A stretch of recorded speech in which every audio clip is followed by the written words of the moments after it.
Hey guys. Morning. Morning.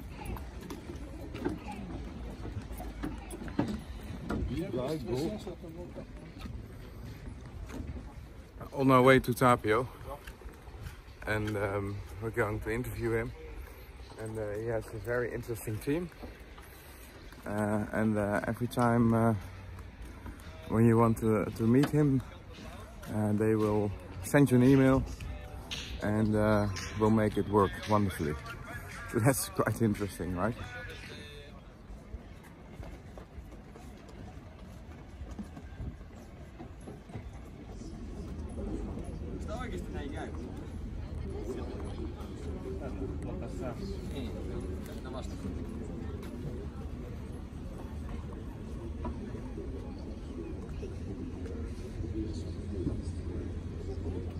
So we just had the most wonderful interview with Tapio. Yeah. And how did you think that it went? Oh, went okay. Tapio was a nice talking man, making long sentences. But everything he's saying is really to the point. So it's good to listen and to give him the time. And it's quite interesting what he told, right? And he has this wonderful group of young people running around. Yeah, and actually, nice. What you just said, it was really funny. Galeana is a big boat, and the team is on Galeana, but Asteria is a small boat. Yeah. And there are 5 people working on her. Take a look. and the boat is full. It's just full. So it's really funny. So yeah, let's see what happens today. Eh? Yeah. We're getting along. We're getting along. Yes.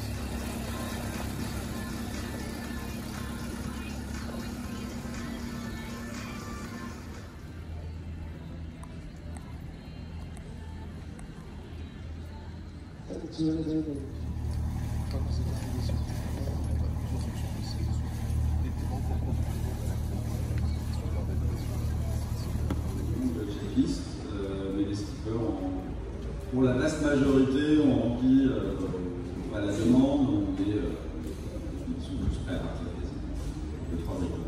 Et c'est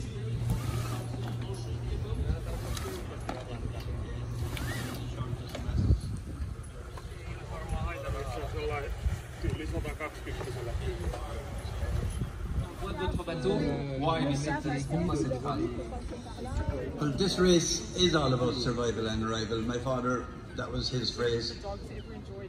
The first race.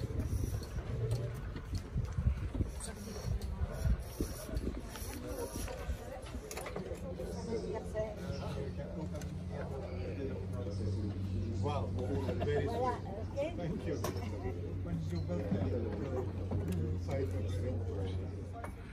The Spanish-Canadian, the Polish-Canadian guy with number 34 is on the hard. We don't know why, but there must be a pressing cause. Or else it's not allowed, definitely not.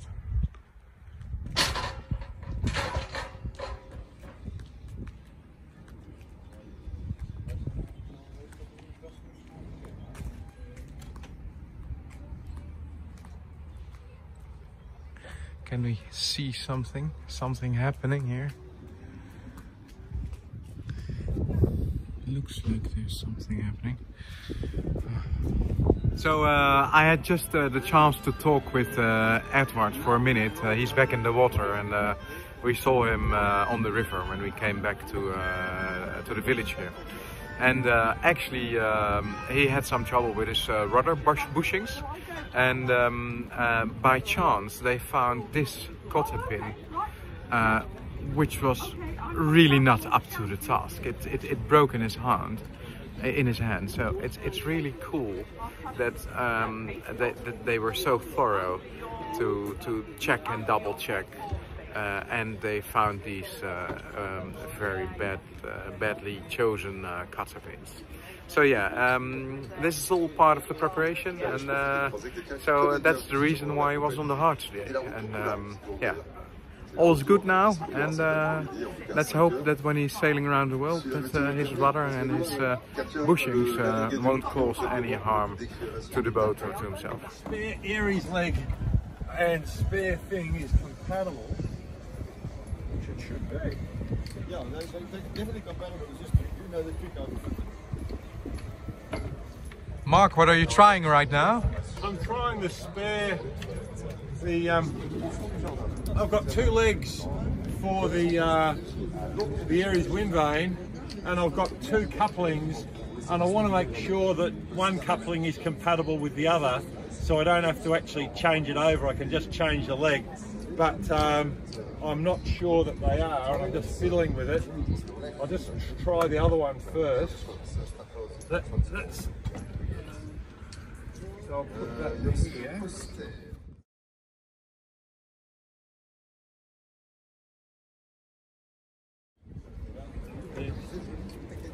Can you give me a shifter from the toolbox? Yeah. Good news, Ablash is almost so far that he can do his first test sail. And yeah, Dick Koopmans will fill me in. Hi! Hi Dick! We're live. No, we're not live, but this is for the report, obviously. How far are you with the boat at this moment? We are ready to take it out for the first test sail, see if the mast is standing nice, and if the further is free from the push bit, because it's quite close. We shortened this one a little, so it's just, it was touching, now it's just free, so we hope it will work. Okay, so well done. And will it be a media sail altogether? No, they'll do the media sail tomorrow morning for the light. Okay. But we want to sail as soon as possible, just to check all the things. Okay, so success then, eh? Thank you. Today. In Les Sables, you are at home. In the past, all those who were not French, and especially our better enemies, our best enemies, the English, are not welcome here and dismissed with cannon fire. Et voilà qu'aujourd'hui, Tapio Lentonen, the Finnish Golden Globe race skipper, doing his 2nd round the world, to come up and collect the certificate.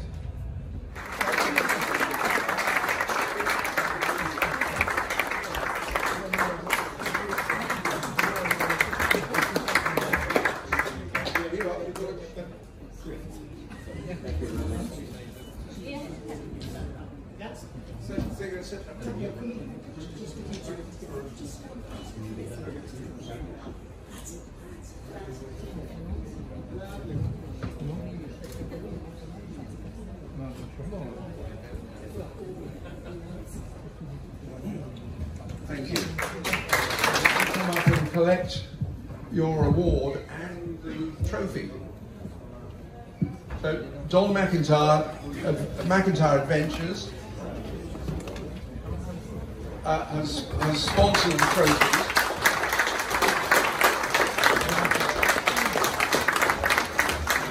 Well, first of all, thank you very much. But, Monsieur le Maire, I have to correct you, because you talk about the Anglais being your enemy. And Che and I are very happy, because he's Ecossais, and I am from Ulster, Northern Ireland. So we don't mind having a great Voyage. It did an extraordinary job, and I think it's only 5 people who have sailed around east-west since. So it's quite a remarkable achievement. So Sir Che, can you come and collect your award?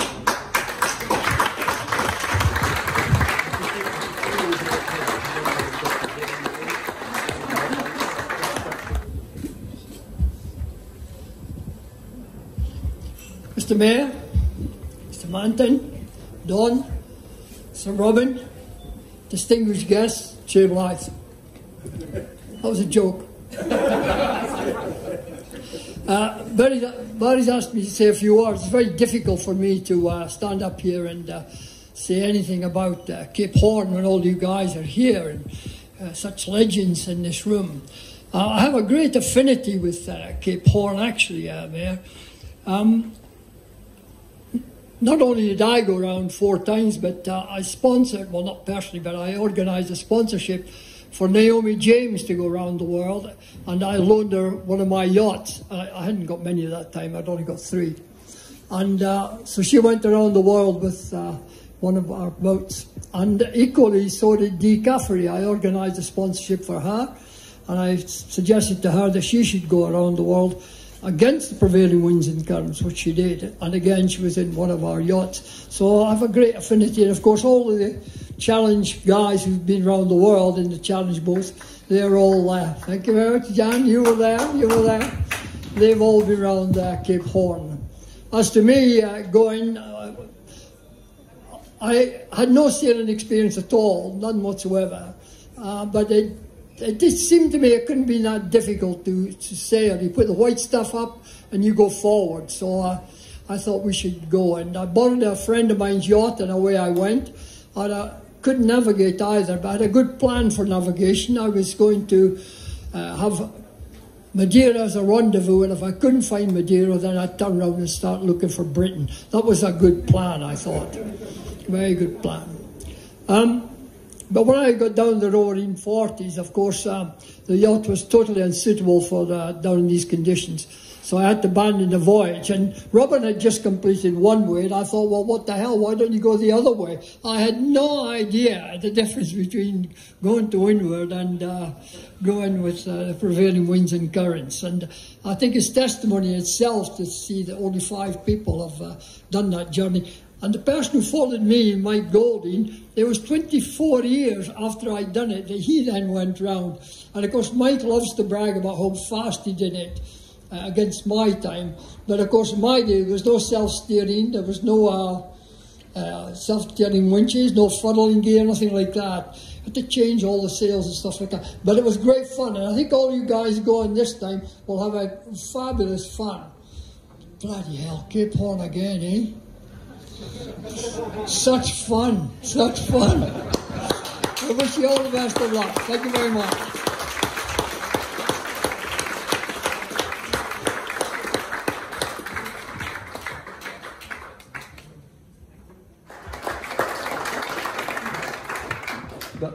Almost the last to have rounded Cape Horn as well, so and so many other times before. Tell us.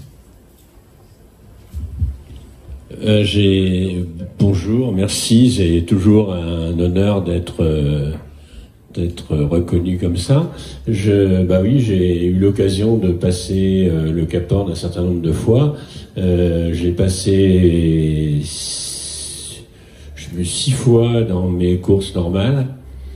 Je l'ai passé 4 fois à l'envers avec Adrien avec Adrien et Algibus parce que j'essayais de battre le record du Tour du Monde en sens inverse et j'ai mis sur play à 4 fois. Donc j'ai réussi la 4e fois. Et puis il a fallu ramener un bateau, donc là je l'ai passé en double avec mon ami Jean-Marie Patier. Et pour terminer, je trouvais que c'était pas mal de faire une croisière pour découvrir le Cap Horn. Et donc avec Odile, on a été faire un petit tour au Cap Horn avec un bateau de croisière, le Boulard. On a passé le 1er janvier 2014 avec le gardien du phare. On a vu comment il vivait. Et du coup, quand je l'ai repassé dans la Golden Lombresse il y a 4 ans, je l'ai contacté. Ce n'était un autre parce qu'il reste là que pendant 1 an. Et le Cap Horn, c'est quand même un endroit mythique pour tous les navigateurs. Probablement parce que d'abord il est très sud, il est à 56 sud. D'autre part, et ça on pourra mettre toutes les limites qu'on voudra pour les glaces et tout ça, on sera toujours obligé de le passer aussi bas. Et c'est aussi un endroit mythique parce qu'il faut penser à tous ces vieux bateaux, ceux qu'on a honorés au début là, les 3 mâts et tout ça, qui remontaient au vent comme la fumée, hein. C'est-à-dire qu'ils essayaient de passer le Cap Horn, il y avait un coup de vent, ils reculaient, ils essayaient de repasser le Cap Horn. Certains mettaient plusieurs mois pour le passer. Il y en a même qui ont fait le tour dans l'autre sens tellement ils n'arrivaient pas à le passer. L'objectif étant d'aller du côté est de l'Amérique jusqu'au côté ouest. Et donc, c'est devenu un endroit totalement mythique pour les navigateurs. Et bravo de faire cette association. Bravo de continuer cette association qui avait été faite par des capitaines français, parce que c'est important. Et encore plus bravo que on ait amené ce Hall of Fame au Sable d'Olonne, puisque c'est là où j'habite, donc je suis très content que ce soit ici.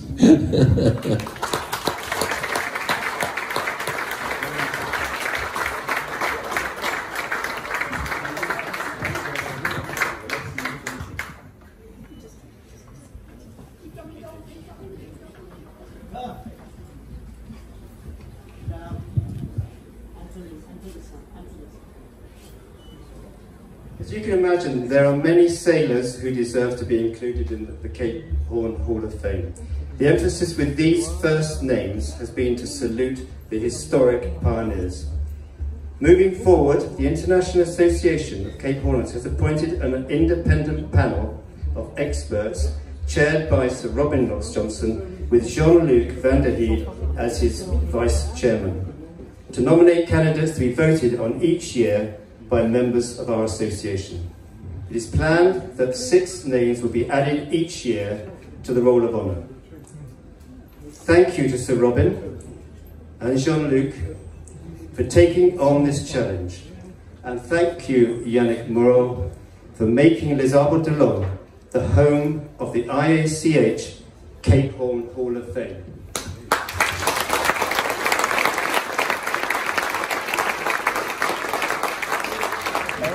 We'd heard in Tasmania, where I was, they said, just finished. Okay. He knew.